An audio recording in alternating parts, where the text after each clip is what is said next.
गावरान 90 वर breaking news येऊन आली निजामपुरात. या ठिकाणी एक मादा बिबट खोळपा किती खतरनाक आहे.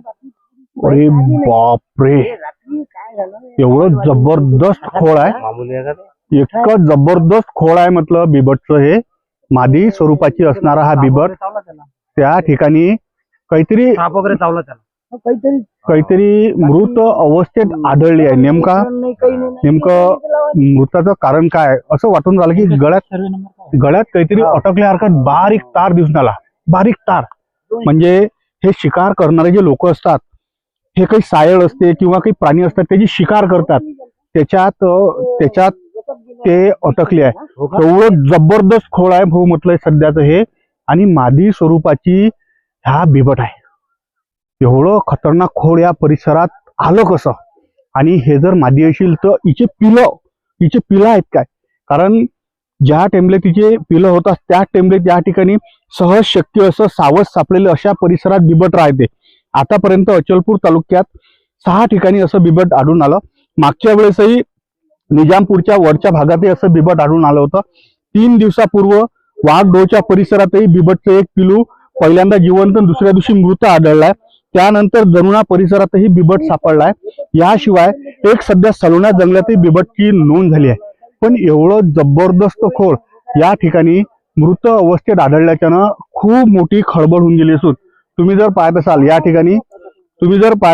ठिकाणी तर सर्व पोलीस कर्मचारी आले आहेत. पोलीस कर्मचाऱ्यासोबत या ठिकाणी फॉरेस्टची टीमही घटनास्थळी दाखल झाली आहे. म्हणजे हे एक मोठं प्रकरण आहे. आणि साऱ्या ठिकाणी तुम्ही जर वरच्या बाजून पाहत असाल तर जे काही फॉरेस्टचे कर्मचारी आहेत या ठिकाणी या जागेचं पूर्ण अवलोकन करत आहेत. एवढं जबरदस्त बिबट मादी म्हणजे सांगोवांगी आहे. असं जर हे खोळ या ठिकाणी असेल तर हिचे जर पिलं असतील तर याचा लय मोठा चर्चेचा विषय सध्या हा तालुक्यात झालाय. फॉरेस्टचे वरिष्ठ अधिकारी सुद्धा या ठिकाणी सध्या येत आहेत.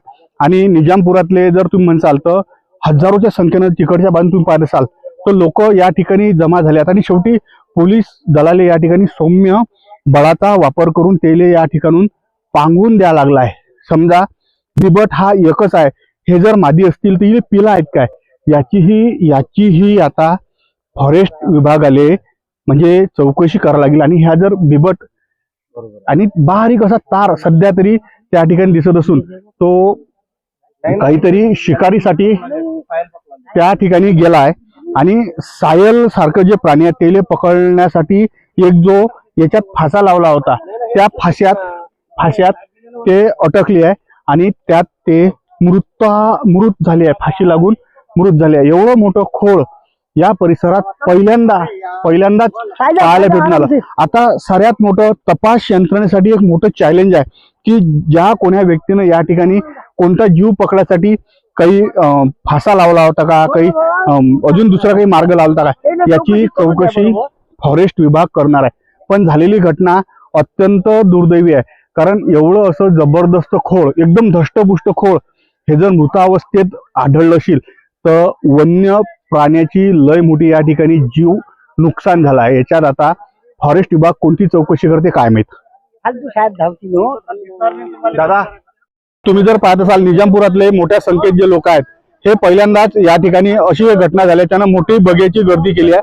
पोलीस प्रशासनही या ठिकाणी सध्या जे आहे ना, हे पोलीस प्रशासन सरमसपुरा पोलीस स्टेशनच्या हद्दीत अचलपुरात येत असून निजामपुरातली मोठ्या प्रमाणात जे लोक आहेत या ठिकाणी तुम्ही जर पाहत असाल तर सध्या या ठिकाणी पाहण्यासाठी एका प्रकारचं गर्दी सध्या या परिसरात झाला. पण एवढं मोठं पहिल्यांदा खोळ पाहायला भेटलाय. एक मोठं खोळ आहे. बाया माणसं सारे पहिल्यांदा या ठिकाणी पाहायला आले असून हे बातमी येत आहे सध्या गावरान 90 वर.